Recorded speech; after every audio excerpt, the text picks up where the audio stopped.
Hey guys, Jester here. Today I'm going to be going over two basic Dungeons and Dragons modules. The very first two, in fact. B1, In Search of the Unknown, and B2, Keep on the Borderlands. However, this is not a basic Dungeons and Dragons review.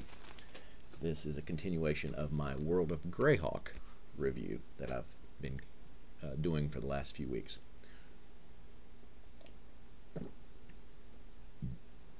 Now, the basic set pretty much came out in 1980. Of course, Advanced Dungeons and Dragons came out in the mid 70s, early to mid 70s. When basic set come out, there was really no world associated with it.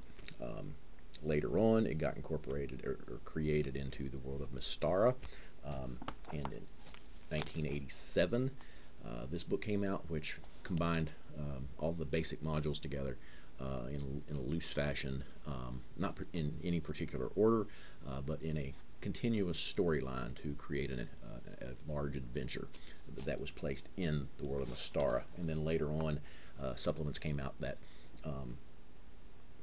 gave more detail about each kingdom in that world, and so forth. So Mystara was created. But in any case, prior to that, when B1 In Search of the Unknown came out, which it came out in 1979, here in the notes for the Dungeon Master, on page 6 at the bottom, it says, "Note, in the mythical World of Greyhawk, available from TSR, the stronghold can be considered within any one of the following lands: the barony of Radek, the duchy of Tin, or the theocracy of the Pale." So it tells you that that this book can be, or this module can be placed within the world of Greyhawk, and it gives you possible locations. So it allows the Dungeon Master to use it in his World of Greyhawk campaign how he sees fit. It doesn't make it have to be somewhere specific, which I like that. I actually put it in Radek because there wasn't anything in that area written by TSR ever, really, until I guess the online thing. What was it called? I need more coffee this morning. Where everybody started creating D&D, their World of Greyhawk stuff all over the real world, and anyway, I can't remember the name of it offhand right now. My brain is fried this morning. But in any case, yeah, as far as official TSR stuff, nothing ever was in Radek. So I like that area. I think it's a very cool little kingdom, and so I placed In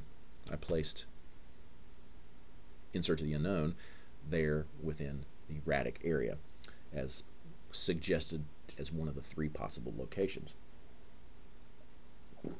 Now, when the World of Greyhawk, one of the World of Greyhawk maps came out later, after the supplements had already come out, this particular map had adventure locations listed on it, and it had this placed not in the Attic, but somewhere else, and it also had Keep It Borderlands placed within the World of Greyhawk as well. I personally, again, Dungeons and Dragons for the Dungeon Masters, it's your own world. You do with it how you will. I didn't like where they placed either one of these, so like I said, I placed B1 in Radek. I placed B2, Keep It the Borderlands, right at the edge of Perrinland and Wolf Nomads territory. But in any case, um, I will say this, other than the Village of Hamlet, this is probably my most not famous, most favorite uh, Dungeons and Dragons adventure of all time. Um, this this isn't the first adventure I played in. I we had a adventure that I don't even remember the name of it, but it was a D&D adventure. Obviously, I played in first as a player, but this is the most memorable for me. After I bought the box set, of course, this came in it, and it's just a very awesome module. It takes place in a just like I said, it's to keep on the Borderlands. So it's a wilderness territory where there's this keep that protects that area against incursions of bandits and such, monsters and so forth. And nearby there is this cavern system that is inhabited by all manner of monsters. And basically, well, this is the map of it. Okay, and you can, as you can see, the well, this white section here is the valley floor, and then the mountainous area comes up in dots. These cavern entrances just dot the mountainside from the floor up, and so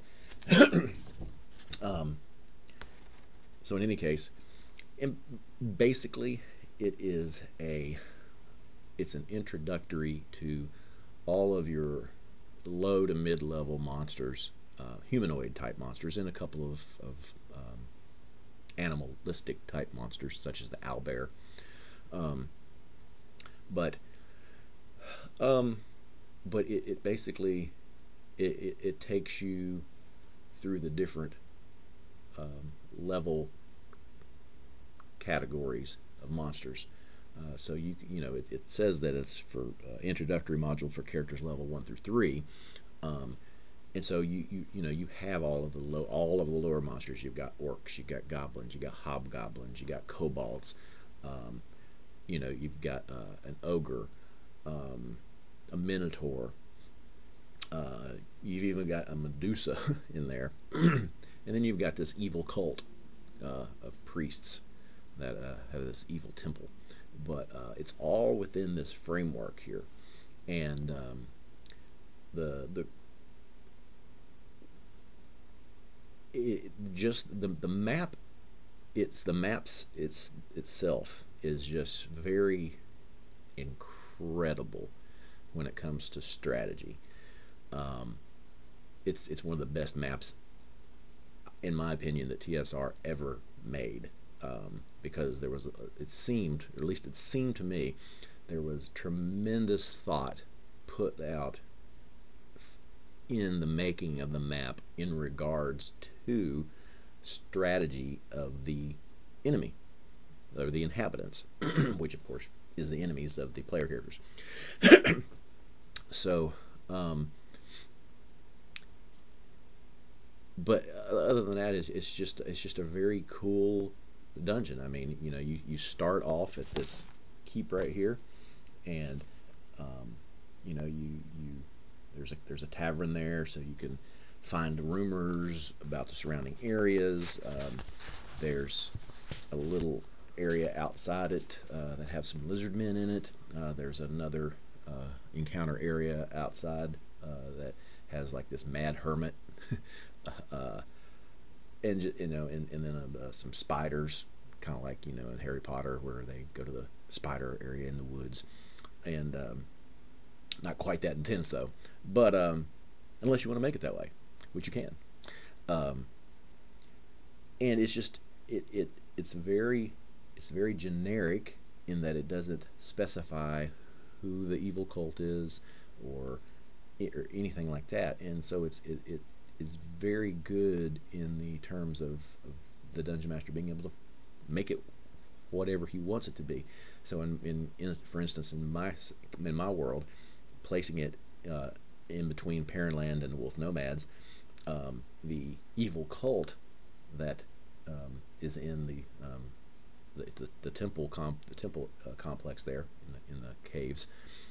I made it to be a cult of Ayus, because the Wolf Nomads and Ayus are always at war with each other, and they're trying to get Ayus is trying to get a foothold into the that area there, and so that was what I did with it in my world.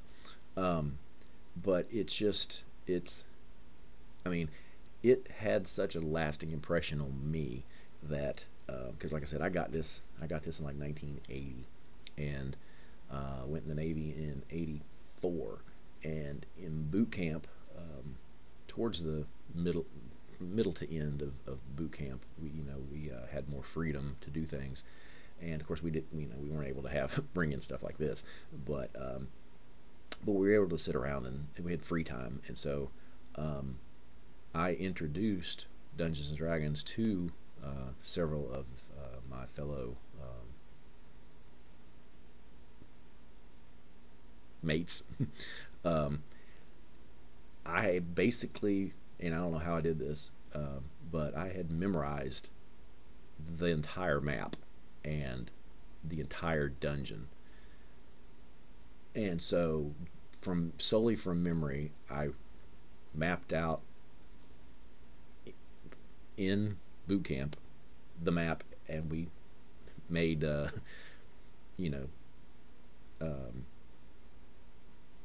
dice, if you want to call it that. It wasn't really dice, but we ad-libbed and played this module in boot camp, and that was really cool for me, because I didn't realize I had memorized all that stuff, but apparently I did.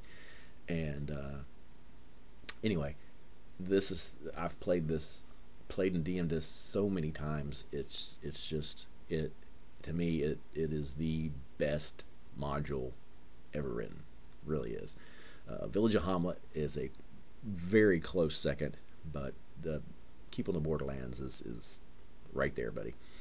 But in any case, so yeah, so that's where I put these two modules.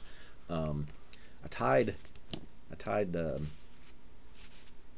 Search of the Unknown. I tied this into a campaign arc that I had that started in Ernst and went through the Theocracy of the Pale into the Kingdom of Radek, and back through the Pale and up into 10, and then back down to Ernst.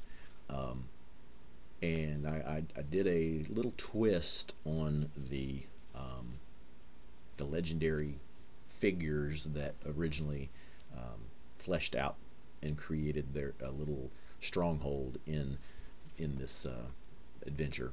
And the way this adventure goes is basically you've heard legendary tales of this fighter and magic user of renown that created this stronghold, and that they were very powerful, and they left to go on an adventure, and nobody's seen them since.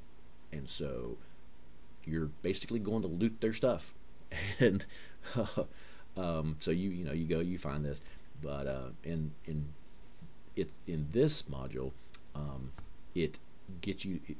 The dungeon master is able to stock it himself. So the room there, you have room descriptions, but you, at the end of the book, you have a list of all of the possible occupants and what they have as possessions and so forth. So you have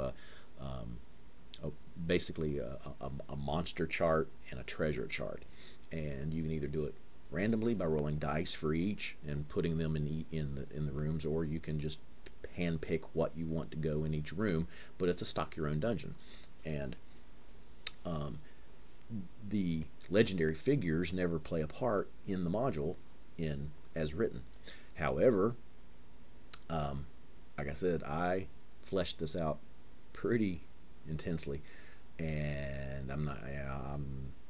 Well, you might find out about it a little bit later, but I'm not going to say too much more about it right now.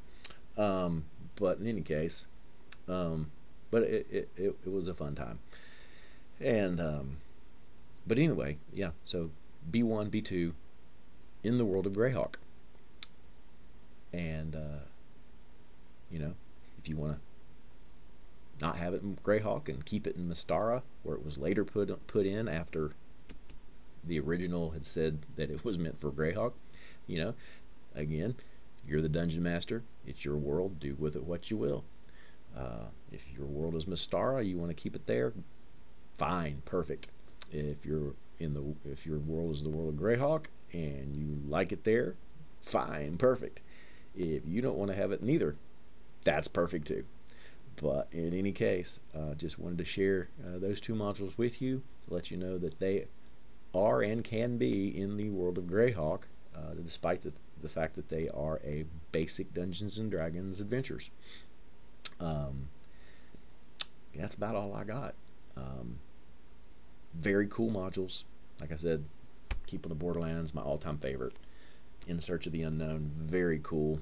I didn't really realize how cool it was until I started fleshing it out, and I think that was the intent of the writers, was that it doesn't seem cool all that much on the outside because they didn't really do a whole lot with it, but that kind of was the point. Once I was able to go in and take a lot of latitude with fleshing it out, and realizing that I don't have to just use what they've put there to use, and basically turn it into what I wanted it to. The information that they gave was actually just the right amount for me to be able to create something really cool, and that's the, like I said, that's the point of the module. And so anyway, there you go, that's it. Hope you guys enjoyed the video. Make sure you hit the like, subscribe, and bell notifications, and make sure you share with all your friends so that they can tune in to these as well.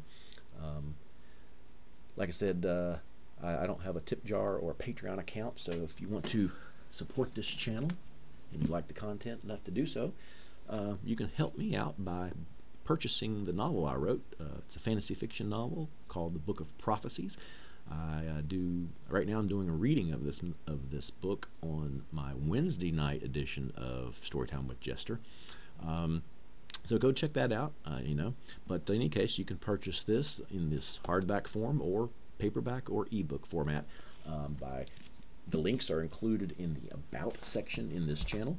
It is also in the About section of my Facebook page, James Richmond Author. So you can go to either one of those, click on the link of your choice, and purchase that. That would help me out greatly, and I appreciate it much. And thanks for watching. And until next time, and as always, see you soon.